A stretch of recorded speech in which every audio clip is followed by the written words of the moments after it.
Hello, everyone. I'm here to tell you guys some ghost stories in the dark. So, we're going to start with this first one. It's called The Crying Lady in the Dakota, New York, New York. So, since its opening in 1884, the Dakota apartment building has been home to many rich and famous residents of New York City. Among them were John Lennon and Yoko Ono, who moved in 1973. John was also assassinated outside the building in 1980. After that fateful day on December 8th, though John said he says a crying lady ghost walking the halls, and afterward Yoko, who still resides there, claims she saw John's ghost sitting at his piano, and that he said to her, "Don't be afraid, I am still with you." Dun dun dun. Next, the Bell Witch in Adams, Tennessee. If you are a scary movie lover, you might actually know about the Bell Witch. The films of An American Haunting and the Blair Witch Project are both based on the story. Way back in the early 1800s, a man named John Bell moved his family to an area in Tennessee called River, which is now known as Adams, Tennessee. After they had settled in the new home, some peculiar things started happening. The Bell family began hearing some bizarre noises, including dogs barking, chains rattling, rats chewing, and a woman whispering. Soon that woman became known as the Bell Witch. And many people believe that she, the ghost of a former neighbor of the Bells, Kate Bates. Bates and the Bells had a dispute over land, and she had sworn vengeance on the Bell family before she died. Later on, Bell died from poisoning, and it rumored to be the work of the Bell Witch. Dun dun dun. What do you think? All right, our next one. The Ghost of the Crescent Hotel in Eureka Springs, Arkansas.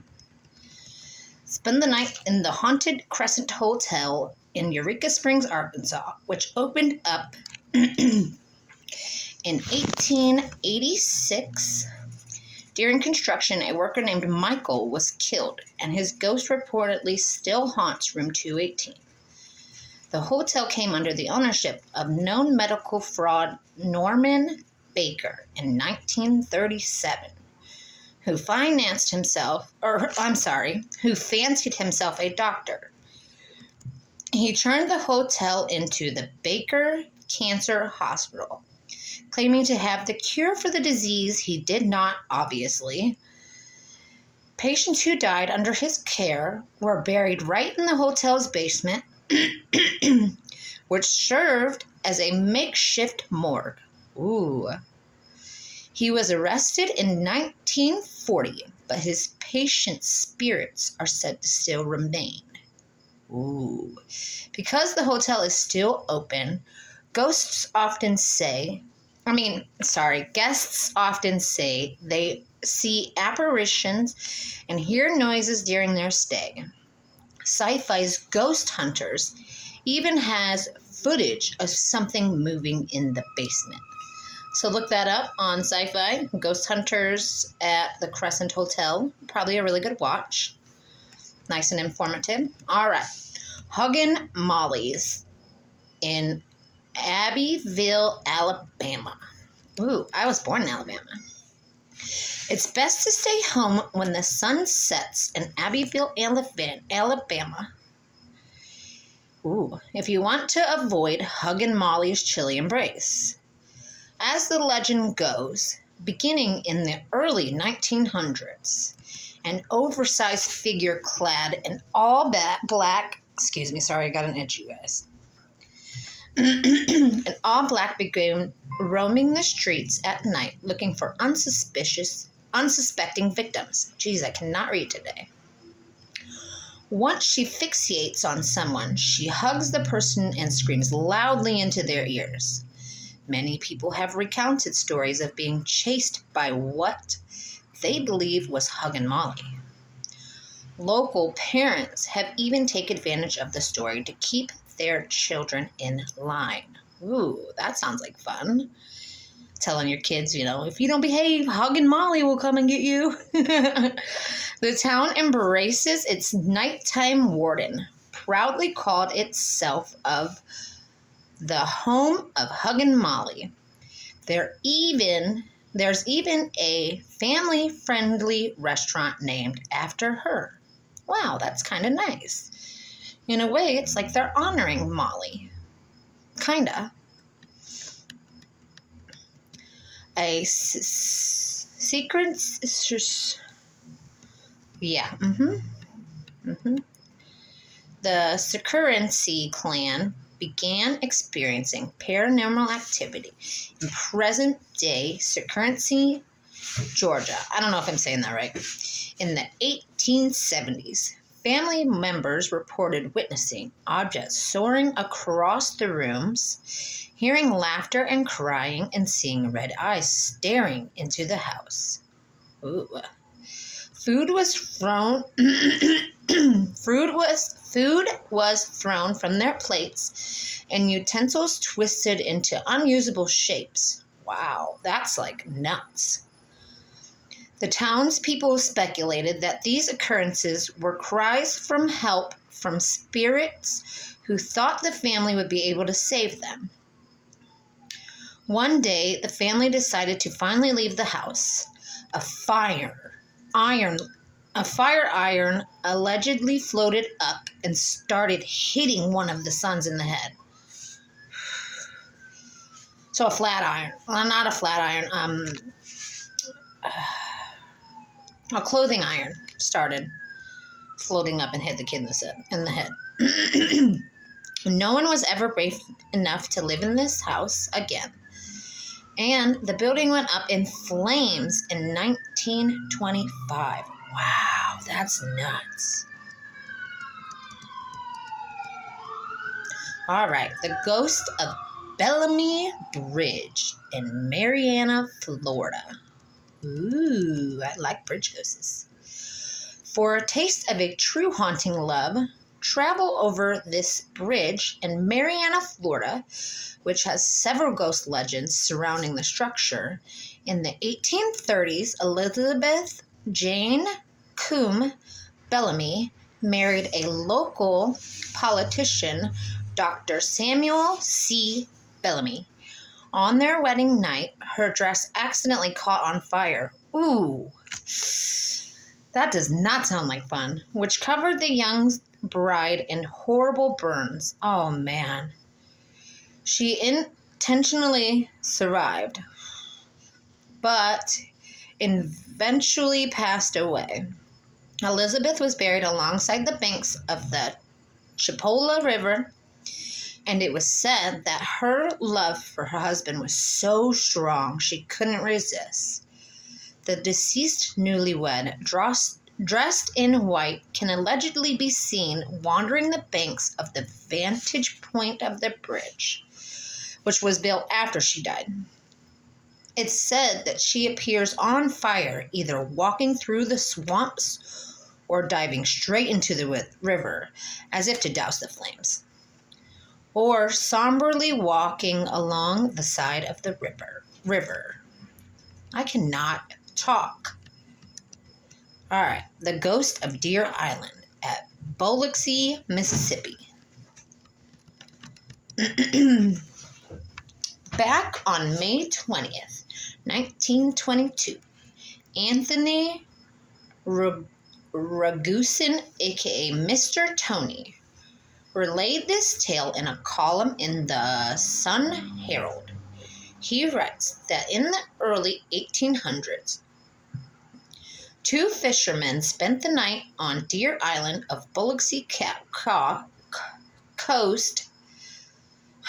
They heard noises that they ignored until it became impossible to do so. When they went to see what was causing the ruckus, they claimed they found a headless skeleton that ran after the pair. They immediately made a beeline for their boat and got off the island immediately. It's said that the bony frame belongs to the pirate who had his head chopped off by his captain. and his body was left behind as a ghostly guard to watch over buried treasure. Ooh, buried treasure where? Apparently in Biloxi, somewhere. Anyways, number 9, Zombie Road in Wildwood, Missouri. Outside of St. Louis lies Zombie Road, a hotbed of ghostly activities. There are many scary stories stemming from the Lawler Ford Road, its actual name. From sightings of indigenous spirits wandering the stretch to victims of train accidents. There used to be active train tracks there, okay.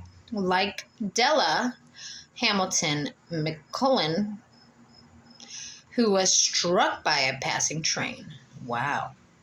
In the 1950s, it became a popular late-night teen hangout spot. Of course. With various murders happening in the area, too. It's also been rumored to be the home base of a murderer named Zombie, who escaped the mental asylum. These days, the stretch has been reconstructed as a nature trail. Oh my God. But it's closed once night falls, with the hefty fines for those who dare to trespass. So don't go in the nighttime. If you're going to go in the day. All right. Dead Woman's Crossing in Weatherford, Oklahoma. This one's a regular murder mystery turned ghost story. According to Atlas Obscura, in the early 1900s in Weatherford, Oklahoma, Katie Dwight James left her home with her baby after she filed for divorce from her husband. Ooh. She planned to move in with her husband, but after her family never heard from her, after an investigation, it turned out that she moved in with local prostitute Franny Norton. Ooh, not good. She was last seen leaving the house with Franny and her child in a carriage. For Franny returned with the child, who was covered in blood, but without Katie. Her body was found later along a nearby creek with head cut off. Oh my God. It was rumored that her ex-husband had her killed with Franny's help, but Franny claimed she wasn't involved in Katie's death. But on the day she was supposed to be questioned by the police, she poisoned herself. Katie was still around, though. She allegedly appears as a blue light floating around town, and people have reported hearing a woman looking for her baby and the rolling sound of wheels. Sad. Number 11, the Myrtles Plantation in St. Francisville, Louisiana. Of the numerous spirits haunting this plantation, built in 1796 in St. Francisville, Louisiana, the most known entity is Chloe. According to the official website, it's said that plantation owner Clark Woodruff carried on an affair with the enslaved person Chloe, which he ended abruptly. She began to eavesdrop on his conversations, and he caught her. Busted. As punishment, he cut her ear off. She then poisoned the rest of his family with a birthday cake. Leaving him alone. The other enslaved people knew what she had done and hanged her. She supposedly still remains on the property with a photograph from 1992 where her spirit is reportedly visible. I've seen a YouTuber do a video on this. It's Sam and Colby. They did a video on this. The plantation in St. Francisville, Louisiana. They did a video. You can see the picture that they're talking about. All right, let's see if we can find some more ghost stories. Pause real quick. Okay, I found some more. It Wasn't a Little Girl is the name of this story. I was camping with